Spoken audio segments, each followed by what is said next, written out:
parallelly to our aim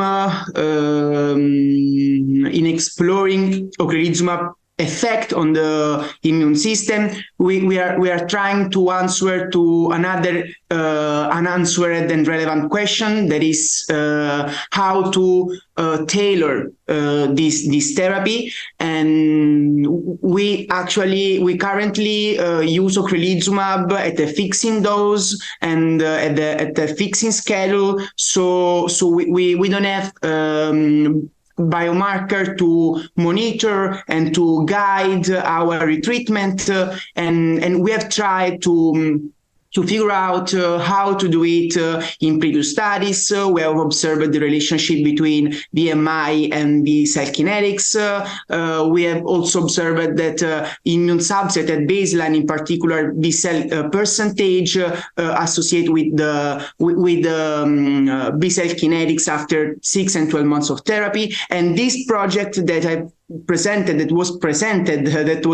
was available at ECTRIMS as e-poster was another example of efforts aiming to find some biomarkers. So we studied whether the polymorphism to the gene encoding for the FC receptor of immunoglobulin, FCR3A, affect B cell kinetics and ocrelizumab activity in terms of clinical activity. This is because the polymorphism, the mutation that is very frequent in the general population, reduce the affinity between the immunoglobulin, in this case between the monoclonal antibody ocrelizumab and its receptor on NK cell. So the presence of this polymorphism, it was already demonstrated with rituximab, another anti-CD20 agent. The presence of this mutation reduced the binding, the affinity, and therefore reduced the binding, the strength of the binding between the monoclonal antibody and the receptor, and therefore reduce the rituximab capability to perform ADCC, antibody-dependent cytotoxicity. So our question was our aim was to evaluate whether this mutation also affects ocrelizumab activity, and our results are very preliminary. So we don't have already a conclusion about this. However, we observed that all the subjects that present early B-cell repopulation, 9 subjects on 45, we are talking about a very small sample size, a very small population. However, all the subjects that presented early B-cell repopulation carried the mutation in heterozygosis or homozygosis.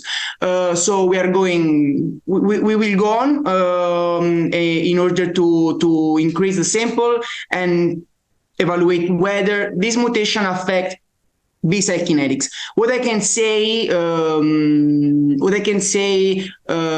is that we didn't find correlation with disease activity. However, we already know that in MS, conversely, in MS, there is not a strict correlation between B cell kinetics and disease activity. So it could be possible that the final findings will consist in an effect of this mutation on B cell kinetics, but not on disease activity. That still remain interesting, considering that B cell kinetics remain, at least now, the most relevant biomarker to guide retreatment. So if we in the future will start to implement schedule, not fixed schedule, we will do it based on B cell kinetics. So having markers of B cell reappearance or early B cell reappearance could be useful.